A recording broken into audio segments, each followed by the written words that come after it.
हरे कृष्णा महाराज जी, बहुत बहुत धन्यवाद। आपने इतना सुंदर डिस्क्रिप्शन किया प्रहलाद महाराज के बारे में।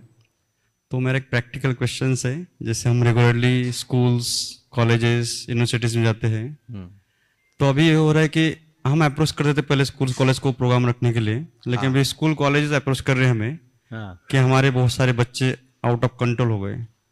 एक स्कूल ने तो हमको 150 स्टूडेंट का लिस्ट दिया, बोले ये हमारे कंट्रोल में नहीं, मतलब वी कैन नॉट डू।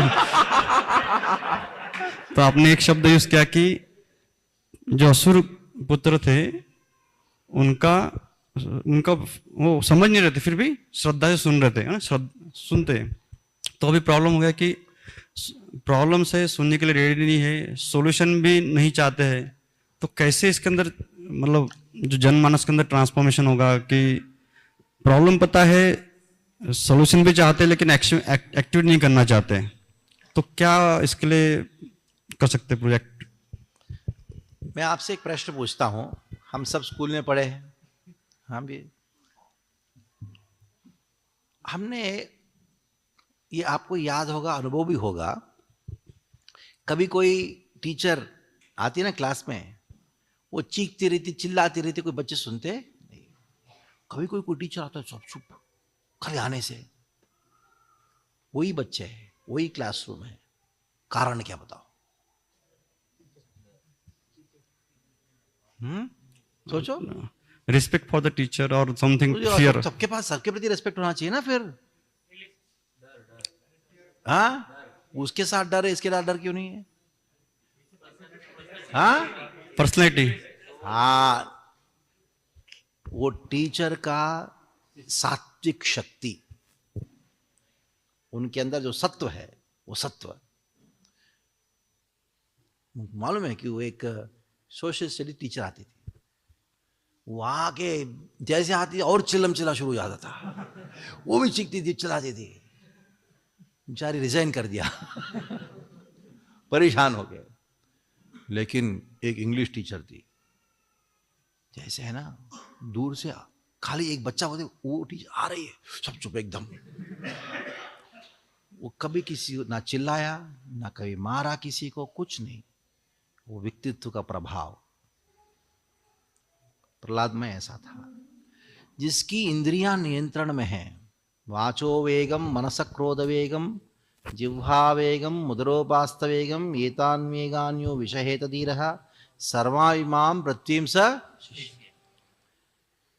अभी आजकल बच्चे समस्या नहीं है, टीचर लोग समस्या है, क्योंकि वो टीचर नहीं है, पूतना है, ताटका है, डाकिनी है, ऐसे ऐसे मानो क्या रात भर टीवी देख के आई है, सुबह पति से झगड़ा करके आई है। अभी वैसे जो वो काल डिग्री प्राप्त करने से कोई टीचर बनता है क्या? नहीं। मैं एक स्कूल में गया था, उधर का जो साफ सफाई वाले ना बच्चे, उसको देख के डरते हैं, उसको डिसिप्लिन है, और उनके पास जाके सब बताते हैं, और टीचर लोगों के बारे में बताइए, ये टीचर ऐसी थी। एक गवर्नमेंट स्कूल की बात कर रहा हूं, क्योंकि वो साफ सफाई वाले ही है, लेकिन वो एक धार्मिक परिवार से आती, इंद्रिय नियंत्रण में है, उनके अंदर मातृत्व की भाव है। बच्चों को मत सुधारो, पहले टीचर को सुधारो और टीचर ठान के बैठे कि हम सुधरेंगे नहीं, हम ऐसे रहेंगे, समस्या वो है।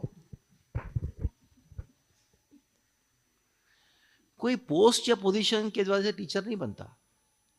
और पढ़ाने के लिए, चाहे भौतिक ज्ञान हो, कोई भी ज्ञान हो, किसकी आवश्यकता है? सत्वम संजायते ज्ञानम, सात्विकता की आवश्यकता है।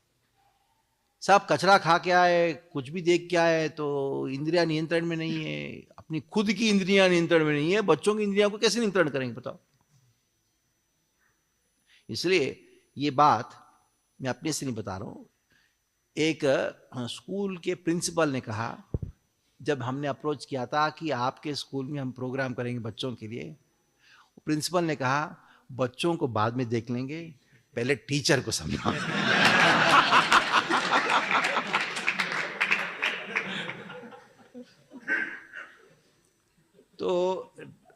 पूरा 3 दिन का 2-2 घंटे का प्रोग्राम रखा था, टीचर्स ट्रेनिंग प्रोग्राम था।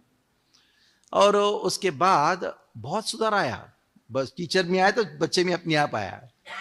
उसमें क्या किया हमने, खाली थोड़ा कीर्तन किया, प्रसाद दिया और गीता का श्लोकों को उच्चारण कराया। कोई सेमिनार का नाम था टीचर्स ट्रेनिंग, उसके अंदर टीचिंग के बारे में कुछ भी नहीं कहा। पूरा भगवत गीता, अपनी इंद्रियों को कैसे नियंत्रण किया जाए, टेंशन से कैसे मुक्त किया जाए, क्योंकि आप अपना घर का टेंशन जो है, वो भड़ास जो है, किसके ऊपर निकालोगे? बच्चों के ऊपर निकाल रहे हो। वो मत करो। हाँ, आप अपना घर संभालो। तो पहला सेशन यही था। बाद में बाकी सब सेशन में क्या मालूम है, वो सब टीचर लोग अपनी घर की समस्या आके लेके बैठ गए। ना टीचिंग के विषय में था, कुछ नहीं था। तो उसके बाद बहुत सारे लोगों ने, टीचर लोगों ने भी मान लिया सही बात है, हमको जप करना चाहिए। जप करना प्रारंभ किया, नॉनवेज छोड़ दिया। करते करते उनको खुद का अनुभव है कि बच्चे मेरी बात सुनने लगे, अभी शांत है। क्योंकि कुछ अशांत व्यक्ति जो है दूसरों को कैसे शांत कर सकता है? अगर आप शांत हो, दूसरों की अशांति को अपने दे सकते हो, लेकिन ये है। इसे जब एक एक व्यक्ति का शब्द होता है, वो शब्द के अंदर शक्ति होता है। वो शक्ति कैसे आती? तपस्या की वजह से आती है। जब तक तपस्या नहीं करता कोई व्यक्ति, तब तक उनके वाणी में वो दम नहीं रहता है। वो 150 स्टूडेंट्स का लिस्ट दिया ना, उनको बोलो ये बाजू में रखो, आप ना 50 टीचर्स का लिस्ट दे दो। उनको ज्यादा जरूरत नहीं है, क्योंकि उनका जन्म भारत में हुआ है। उनकी माता पिता बड़े धार्मिक है, उनके दादी माँ सब धार्मिक, अच्छे परिवार के हैं, स्वाभाविक तरीके से। जो भारत में जन्म लिया है वो निश्चित रूप में कहीं ना कहीं सात्विकता है। लेकिन क्या बाहर का वातावरण, माहौल ऐसा है कि वो लोग सोचते हैं जब तक मैं ऐसी पागल नहीं रहूंगी तब तक मेरी मान्यता नहीं है। तो उनको थोड़ा जमीन में लाने की आवश्यकता है। तो उन सबको बुलाओ, मंदिर में कीर्तन कराओ और प्रसाद दो, कोई सेमिनार, कुछ जरूरत नहीं है। गीता के प्रवचन दो और हालचाल पूछो, सात्विक हो जाएंगे। लेकिन तो जो जैसे पर्सनल डिस्कशन होता है टीचर से, वो बोलते कि हमारे साथ में बच्चे रहते 5-6 घंटे, मैक्सिमम टाइम उनका घर पे स्पेंड होता है। वो पेरेंट्स को बोलते कि पेरेंट्स प्रॉपर्ली उनको ट्रेनिंग देते नहीं, संस्कार देते नहीं। तो ये भी आर्गुमेंट आता है फिर। हाँ, यही तो है, टोपी दूसरे को पहना दो। दूसरे पहना दो, है कि नहीं? पास द बक, ये हमारा जिम्मेदारी नहीं है। माता पिता बोलते हम तो पैसे देते, तुम्हारा जिम्मेदारी है। तो ये क्यों मालूम है? वर्ण संकर। बच्चे को ना पेरेंट्स चाहते ना टीचर्स चाहते, और हम चाहते, इसलिए बच्चे लोग कैंप होता है ना, एक बार आते तो घर जाने की बात ही नहीं करते। होता है ना, जब चिल्ड्रन कैंप करोगे तो बच्चे कभी घर जाने की बात ही नहीं करते। क्यों? क्योंकि उनको मालूम है हमारे टीचर नहीं चाहती हमको, ना माता पिता, हमको चाहने वाला कोई है नहीं। तो अगर नहीं चाहने वाले के साथ रहोगे तो क्या होगा? उद्यम करेगा ही। ये